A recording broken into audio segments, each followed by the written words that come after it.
Taiwan और चीन का विवाद सुलझने के बजाय सुलग रहा है और जंग का आगाज थमने के बजाय और घातक हो रहा है। अभी रूस और यूक्रेन की जंग खत्म नहीं हुई, अब ताइवान और चीन के बीच विवाद बेहद गंभीर होता जा रहा है। सीमा पर चीन अपना दमखम दिखा रहा है तो ताइवान भी चीन को टक्कर देने के लिए पूरी तैयारी में लगा है। अगस्त के पहले हफ्ते में अमेरिकी स्पीकर नैन्सी पेलोसी ने ताइवान का दौरा किया था। 25 सालों में ताइवान जाने वाली वो पहली हाई प्रोफाइल अमेरिकी नेता है। पेलोसी की यात्रा के बाद से ही चीन भड़का हुआ है। जारी इस तनाव के बीच अमेरिका ताइवान की मदद कर रहा है। इस तरह के घातक हथियार दे रहा है जो चीन से युद्ध में काफी मदद मिलेगी। अमेरिका ने ताइवान को करीब $1.1 बिलियन के हथियार बेचने को मंजूरी दी है।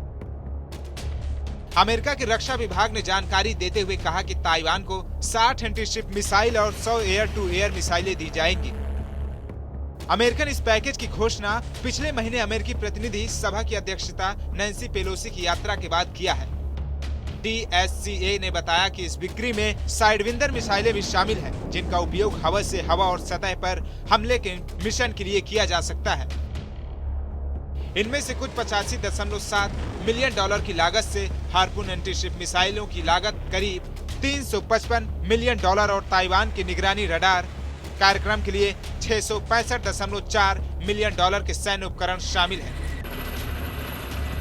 चीन के विदेश मंत्रालय ने नैन्सी पेलोसी के ताइवान दौरे पर अमेरिका को धमकी देते हुए कहा था कि अमेरिका का ये रुख आग से खेलने जैसा है। ये बहुत ही खतरनाक है।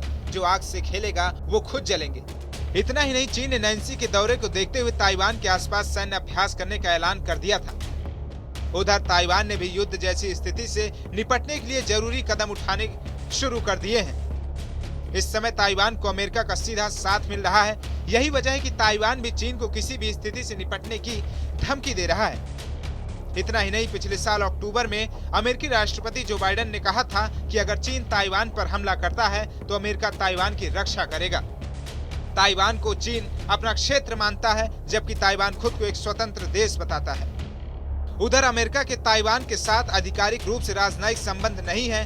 वो चीन की वन चाइना पॉलिसी का समर्थन करता है, लेकिन अमेरिका ताइवान रिलेशन एक्ट के तहत उसे हथियार बेचता है।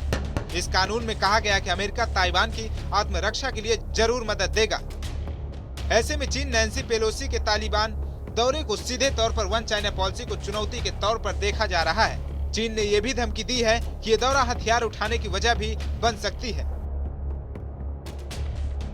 तो कैसा लगे हमारा वीडियो, कमेंट बॉक्स में फीडबैक जरूर दीजिए। बाकी तमाम देश दुनिया की खबर देखने के लिए देखते रहिए TV9 डिजिटल।